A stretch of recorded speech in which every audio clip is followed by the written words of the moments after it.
Bonjour étopistes, moins de 3 minutes pour vous parler de la respiration. Et justement, le souffle, c'est quelque chose de très important. Là, je viens par exemple juste de rentrer du footing et je vais vous expliquer un petit peu comment je me sers de la respiration ou je porte mon attention là-dessus. À savoir que évidemment, on respire tous les jours, qu'on n'a pas eu besoin d'apprendre. Dès qu'on est né, on a respiré naturellement. L'intérêt pour nous, ça va être de savoir qu'on peut jouer sur cette respiration.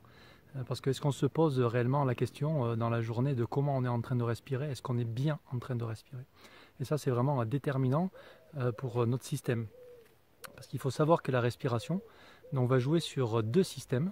Un qu'on appelle le système sympathique, qui va être plutôt ce qui va nous dynamiser, donc en produisant de l'adrénaline et en préparant le corps à l'action.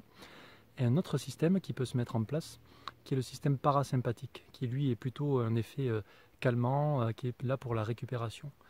Mais ces deux systèmes-là, on a vraiment la possibilité de les activer à notre convenance lorsqu'on a besoin d'être plutôt dynamisé ou plutôt relâché.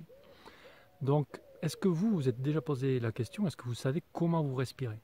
Donc ça déjà, c'est ce qu'on appelle nous la prise de conscience de la respiration. Parce qu'à partir de cette prise de conscience, vous allez pouvoir déterminer et jouer sur l'activation de l'un ou l'autre des systèmes.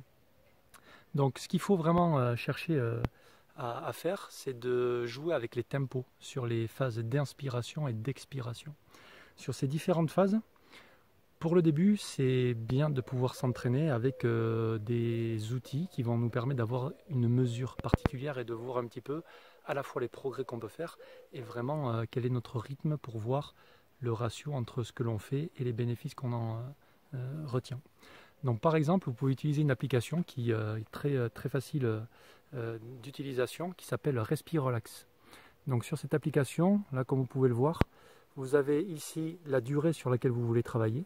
Vous avez le choix des différents types de respiration que vous souhaitez faire, plutôt dynamisante, relaxante, régulation, etc. Et quand vous allez sélectionner, vous voyez, il y a des tempos qui se mettent automatiquement entre l'inspiration et l'expiration. Ces tempos-là, vous pouvez aussi venir les modifier pour voir un petit peu ce qui vous convient le mieux. Ensuite, vous lancez et vous suivez la bulle.